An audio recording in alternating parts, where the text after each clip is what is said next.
You run Native Plants Nursery here in beautiful Oklahoma City. Let's check out your yard. How old is this? This is basically our trials garden. It's about 5 years old. We've bit by bit just installed a whole bunch of stuff just to see how it'll go. It's a big trial run. I'm a huge fan of graminoids, so I go 80% at least, usually about 80% grass and grass-like plants usually.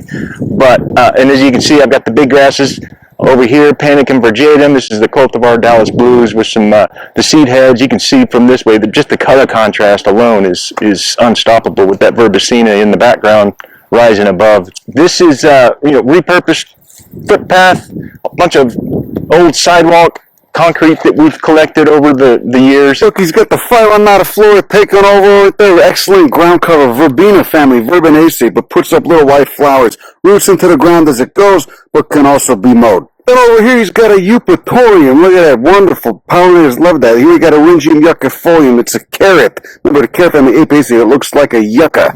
Then here he's got Liatris pycnostachya. Look at that. Who doesn't love a blazing star? That's a 4-foot tall one. Looking at Brian's yard, it was a sensory overload. I could smell the terpenes and volatiles leaking out of the leaf stomates.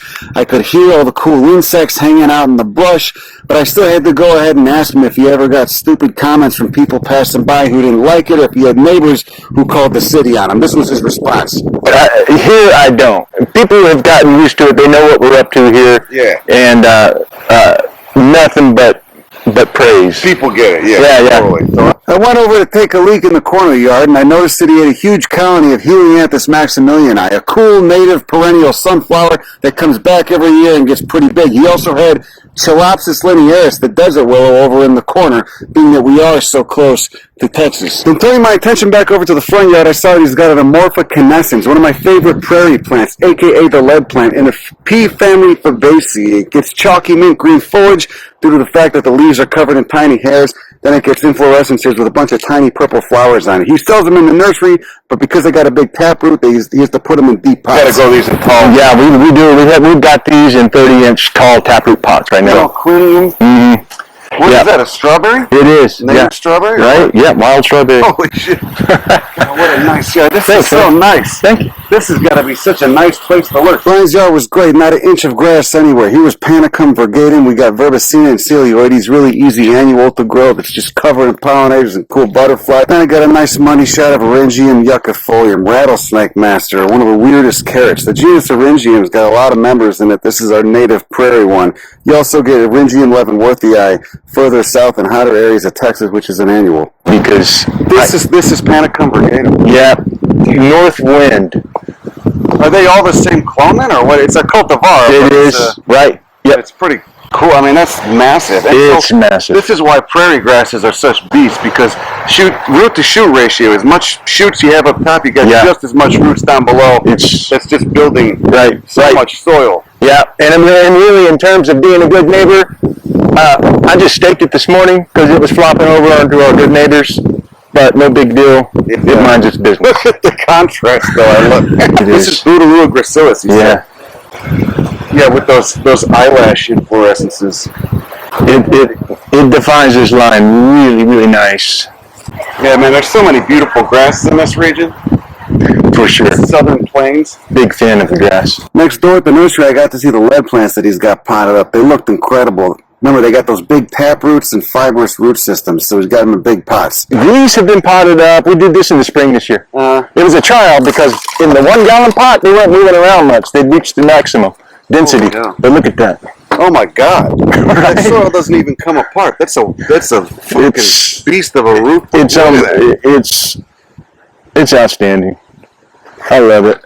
I wish more people grew that, man. That thing. But that's how you got to do it. Those deep pots. That's right. Yeah. Much deeper than they are wide.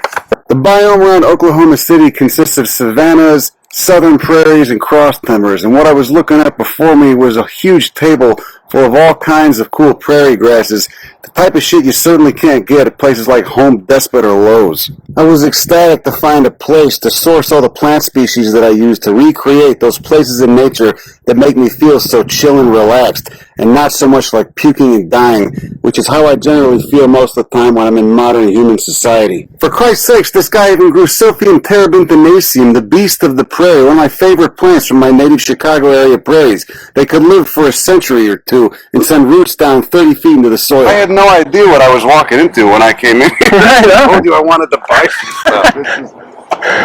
What's 6 Petosa no macrorhiza, huh? Yeah. This is a great nursery. Holy shit. Oh, you got a ringe. You might got to get some of these. For sure. These like it's sunny and dry. Yeah, they do.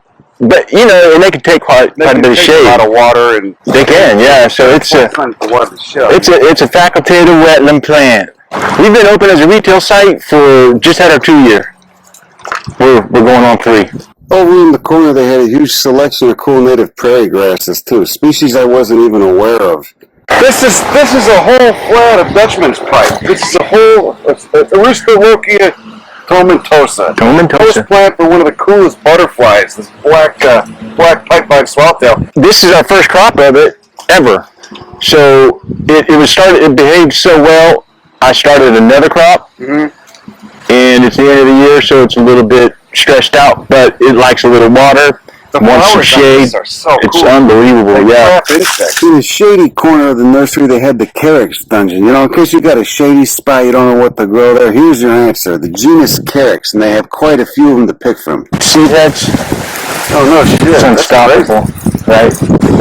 Also very shade tolerant is the genus Equisetum, the horsetails, which are technically ferns. It's a fern, it produces spores. It's actually got spores that have elaters on them, so they move. You can actually look at them under a microscope and they move, and they produce these little cones at the top, which is where the spores come out of. They're technically called strobili. Okay, so we're back in the grass. The grass is here. This is Andropogon temerarius. Yeah. This is... These all look so healthy. What do you juice these up or something? Nada. It's amazing, man. Nothing, man. This is just, it's that time of year for these grasses to really pop off. So if these don't get sold, you got to pot them up then, because they probably get a huge root system. Huh? They do, but we maintain these in a 1 gallon. Our potting's there's not a big market for 3 gallon grasses, and we do so. Our installation side of the business is going to put these in if they don't sell. So. Yeah. Well, yeah. So Brian, he's trying to get the bees to come hang out in this bee hotel. You said that's just sand in there? Sand. That's a nice poster of that big blue stem, though, man. Holy shit! I want one of those. I know. I saw it on somewhere, and I just had to have it. It's a tall grass prairie out of Iowa. That root system is This was actually one of the coolest nurseries I've been to in a while. So if you're in the area, please check them out. All right, they've only been around 3 years. They're growing shit like it's on steroids. It looks healthy as hell, and it's got excellent root systems. Help bring back what's been lost. Kill your lawn. That's all I got. Go fuck yourself. Bye.